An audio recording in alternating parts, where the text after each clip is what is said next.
గమనిస్తే భగవద్గీతలో 5వ అధ్యాయం కర్మ సన్యాస యోగంలో 11వ శ్లోకము, కాయేన మనసా బుద్ధ్యా కేవలైరింద్రియైరపి యోగినః కర్మ కుర్వంతి సంగం త్యక్త్వాత్మ శుద్ధయే. సో భగవానుడు కర్మయోగులు కర్మలు ఎలా చేస్తారో చెప్తున్నారు.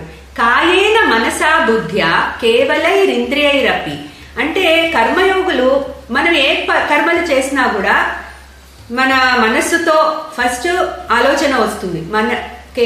కాయేన ఆ మనసులో వచ్చిన ఆలోచనని మనం బాడీతో ఎగ్జిక్యూట్ చేస్తాం. సో కాయేన మనసా బుద్ధ్యా కేవలైరింద్రియైరపి. సో మన మనస్సులో వచ్చిన భావాలు అట్లాగే బుద్ధి మనని డ్రైవ్ చేస్తూ ఉంటుంది. సో కర్మయోగి అనేవాడు తన కాయేన శరీరంతో, మనస్సుతో, బుద్ధితో, ఇంద్రియాలతో కూడా పనులు చేస్తూ ఉంటాడు. కానీ ఈ దేనికి అంటుకోకుండా చేస్తాడు, ఆసక్తి రహితుడై చేస్తాడు. అట్లాగే ఈశ్వరార్పణ బుద్ధితో చేస్తాడు, ప్రసాద బుద్ధితో చేస్తాడు. ఇవన్నీ చేసినప్పుడు ఏమవుతుంది?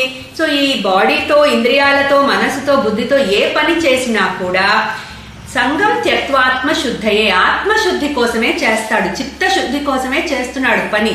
సో కర్మలు మనం చేయక తప్పదు ఈ ప్రపంచంలో ఉన్నప్పుడు. కానీ ఏ యాటిట్యూడ్ తో చేస్తే మనకి చిత్తశుద్ధి లభిస్తుంది అనే కోణం నుంచి అతను వర్క్ చేస్తాడు. కాబట్టి సో మనస్సుతో చేసిన, బుద్ధితో చేసిన, కాయేన శరీరంతో చేసిన, ఇంద్రియాలతో చేసిన, ఏ రకంగా చేసినా కూడా కేవలం ఆత్మశుద్ధి కోసమే అతను పనిచేస్తాడు. కాబట్టి అతన్ని కర్మలు అంటుకోవు.